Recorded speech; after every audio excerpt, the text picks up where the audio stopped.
Hey guys, welcome to Nerdarchy, for nerds, by nerds. I'm Nerdarchist Ryan, and to dwarf or not to dwarf? That is the question. Today we're going to talk about the player character race, the Dwarves.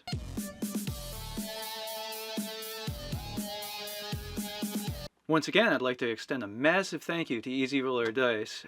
Down in the description below, you can find a link to their awesome dice and also a coupon code to get a discount on your very own set of dice. So let's talk about playing Dwarves. Hi-ho, it's home from work we go.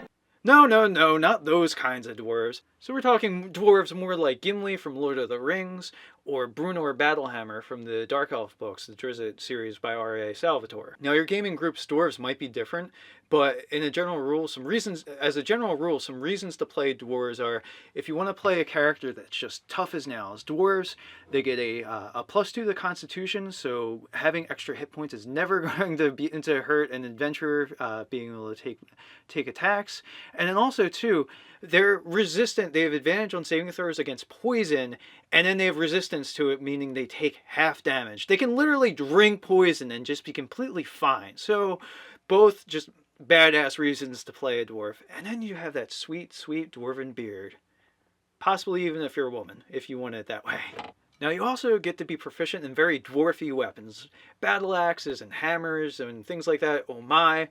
And even your wizard can effectively swing a hammer. So that's a kind of neat off-kilter thing to be able to do. If you also have a character in mind that's going to have maybe a gruff, kind of harsh personality, very stoic, but also fiercely loyal to his friends and family, a dwarf's a good way to go for that.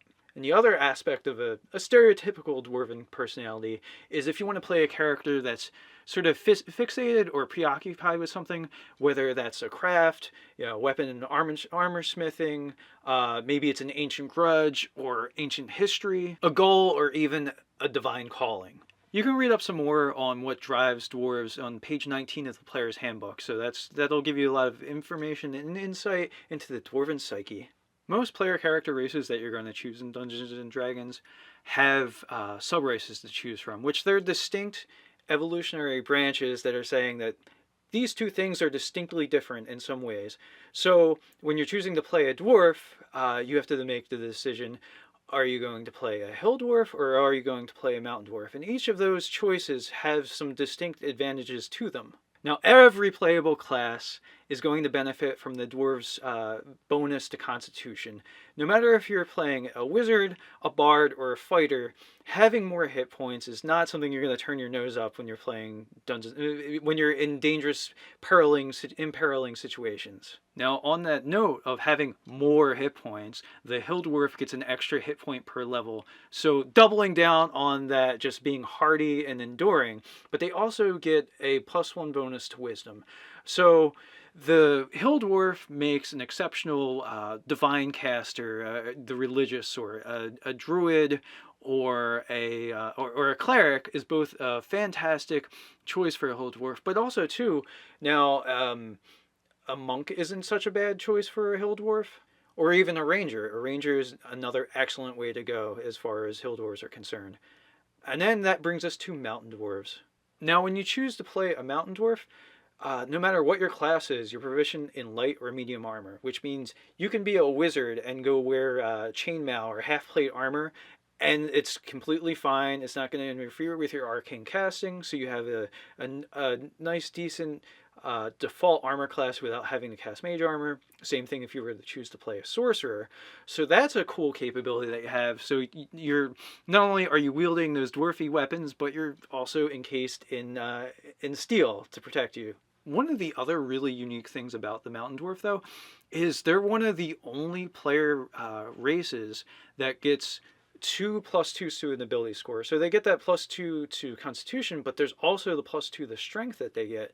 Now, it might almost seem overbalancing or imbalanced that the dwarf gets a net of a +4 to ability scores, but when you think about it, the optimal choices for the dwarf to make by their bonuses to ability scores are usually your warrior type of classes, your fighter, your barbarian, your ranger, your paladin. All those things are fine candidates to be played by a dwarf, or a mountain dwarf specifically. But the thing to think about is at least two of their advantages from being the mountain dwarf are mitigated by the fact that they already get that from their class. So if you're a dwarven fighter, well, you're already going to be proficient in up to heavy armor, and then all the weapon options that you get from being a dwarf, well, you already have those too. So while you're a fighter, so again, it might seem like crazy and unbalancing that they get 2+2s, but in reality, the optimal choices to make for those dwarves, they're already getting those benefits from the class that they've picked. But where that choice gets interesting is if you're a dragon-blooded mountain dwarf sorcerer that also can swing a battle axe and wear a suit of half-plate armor. No one's expecting that.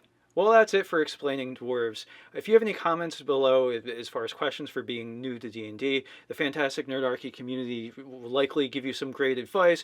It could also be inspiration for future videos to answer questions for other new players. Thanks again so much to Easy Roller Dice for sponsoring this series, and until next time, stay nerdy.